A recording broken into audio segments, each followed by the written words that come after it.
บัดอายมีคู่ดวงใจเป็นจังไรจึงมาเห็นหน้าพบน้องขังเต็มที่แค่นอการนาตัวอายมีภรรยาแต่ว่าน้องยังเป็นสาวเราคำอยากออกจากปากว่าหักดีแต่หิดของประเพณีของเรามีเมียหนึ่งคนบนความลำบากยุ่งยากหัวใจสับสนอยากเอาเมียเพิ่มอีกหนึ่งคนแต่จนใจน้องมาทีหลังคนหนึ่งคือเมียคนสองก็คือน้องนางตัวอายคนกลาง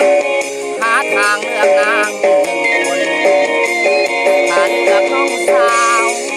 ญาติเมียที่ผัวตายบ่ลนลำบากขักสองคน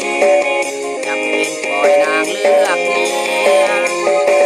เอาจังสีลาให้ว่าคบแบบน้องสาว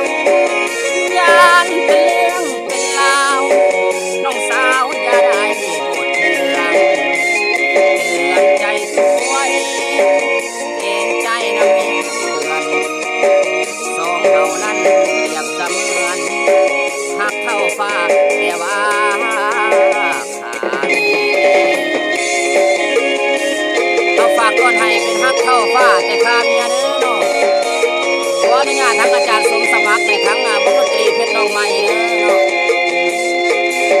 ขออนุญาตหลายๆเด้อ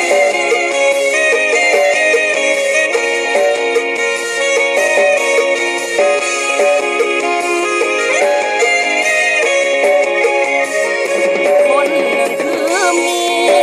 คนสองก็คือน้องนางตัวอายคนกลางหาทางเลือกนางหนึ่งคนถ้าเลือกน้องสาวญาติเมียที่ผัวตายบ่ลนลำบากขักยิ่งสองคนจำเป็นปล่อยนางเลือกเมียเอาจังสีลาให้ว่าคบแบบน้องสาว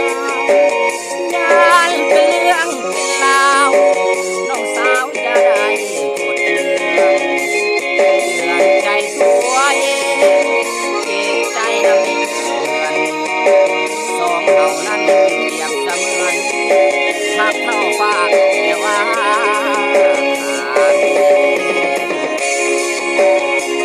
ดขอฝากกดไลค์กดแชร์กดติดตามทั้งสองบ่าวพันบ้านหน้านี่เนา